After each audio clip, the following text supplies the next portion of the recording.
Hello, everyone. This is Kendall Askins with Stimulating Minds. Askins stimulates on all of our social media platforms, and I am joining you another day with another Rethinking Math.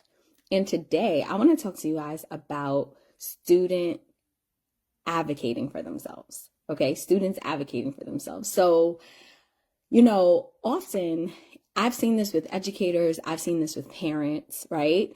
We make a lot of assumptions, especially about what students should know, what they do know, and at different ages.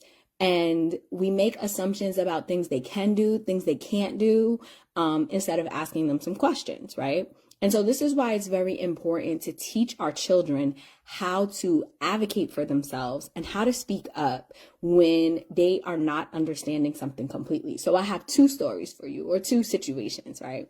So the first one is, I remember when I was a principal, and I was a principal of two different schools, but specifically when I was in junior high school, I remember teachers getting extremely frustrated and upset and complaining about the fact that children were not handing in their assignments on time. They either weren't doing them on time, not handing them in, whatever it was. And the teachers were like, we're saying it over and over again, and they're just not doing it. And I would ask the teachers, I remember asking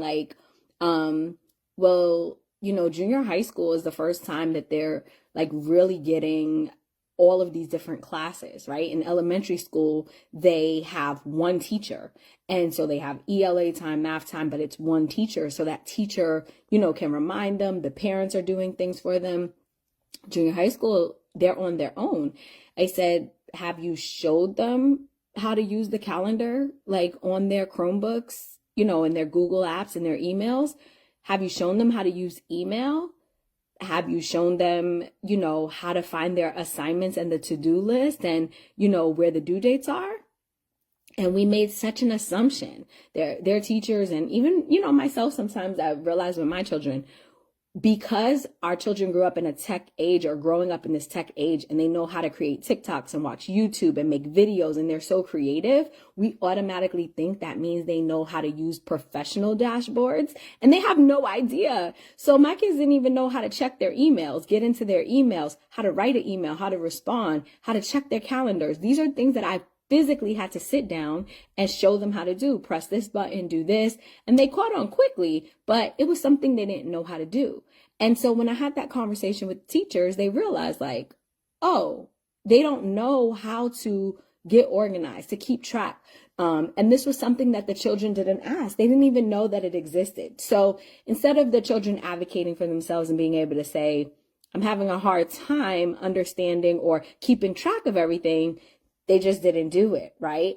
And so I think that was a learning moment for both the teacher and the student, where the teacher can show them something, but also enforce, and parents can enforce to the student, hey, listen, when you find yourself struggling with something, ask some questions.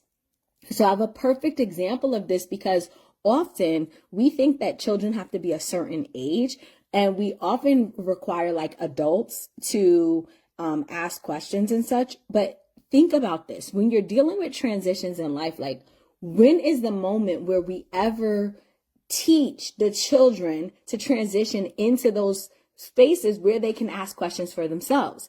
When does the parent start saying, like, I'm going to step back and not do this for you and allow you to do this? It's usually like a cold turkey thing. There's not like a weaning. There's not like a teaching process to that. We have to be more intentional. So here's a funny story. I'm very intentional with my children. It doesn't matter the age, since they were talking, I have them doing things independently. And that's just how I personally am. I tell them all the time they can do hard things. So my 6-year-old, first grade, right? We often think that they're too young to do certain things. 6 years old, first grade. She had these math fluency things, and she has to do. And so, they get a minute. They have to do as many as they can. And she knew that her score on it, she had a certain score. It was a really good score. But nonetheless, she's noticed that she's taken a few of these and her score has not changed. And she's like, why am I getting the same score? This is the conversation she's having with herself. Why am I getting the same score on this assignment, right? And no matter what I do, I get all the questions right. I finish the whole sheet. Anything that I'm doing to increase my score, it's not working, and I'm getting the same exact score, right? And she's genuinely every day coming home, explaining this to me, contemplating this, asking like, what's going on? And I'm just chatting with her. I'm not, her score was still advanced. So I'm just kind of like, it's okay, not really paying attention. And she's like, but mom, there's other kids in the class getting higher than me. There has to be a way for my score to increase. And I'm like, she's 6 years old. So she said she then took the next one, did the best that she can. And then she noticed her score stayed the same again. She went to the teacher, right, on her own. Because I said, oh, did you go talk to the teacher? She said, yeah, I went to the teacher, gave her my paper, and told her, change my grade. I thought that was the funniest thing. Like, she just told the teacher, change this grade. Like, something's wrong, right, with your grading. Change my grade because I'm supposed to have this higher score. And that to me was the funniest thing, because that was her 6-year-old version, right? Her 6-year-old understanding of how to advocate for herself. She didn't know what questions to ask. And then when the teacher looked at the paper, counted, made sure, and then told her, like, I'm not changing it. And then she realized, like, okay, me going to the teacher is not working. So then she came home and she said, I told the teacher to change my score. I did all of these things, Mom. Now I need your help, right? How powerful is that for a 6-year-old to be able to go through those things and then know when to bring me in? And that is the very essence when we talk about advocating, students advocating for themselves. I didn't jump in right away to get the answer. So then what I did, right, was I told her, okay, I'll message the teacher. So I messaged the teacher and told her, hey, my daughter is seeking clarity on how you are arriving at this score. She doesn't understand why her score is not changing.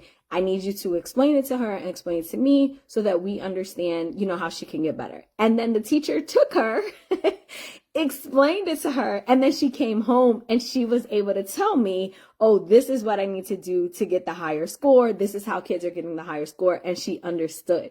6 years old, guys. So what I'm here to tell you is that students can advocate. If they can talk, they can advocate, because they're going to advocate for themselves at their level, at the level they understand and what they know how to do. And we have to be open to it and we have to allow it. So as we continue to rethink mathematics, we want to remember that math is a topic where we want productive struggle. And we also want to encourage students to ask questions, to be thinking, and to ask and advocate when they don't understand something or when they feel like they should have something that they're not getting.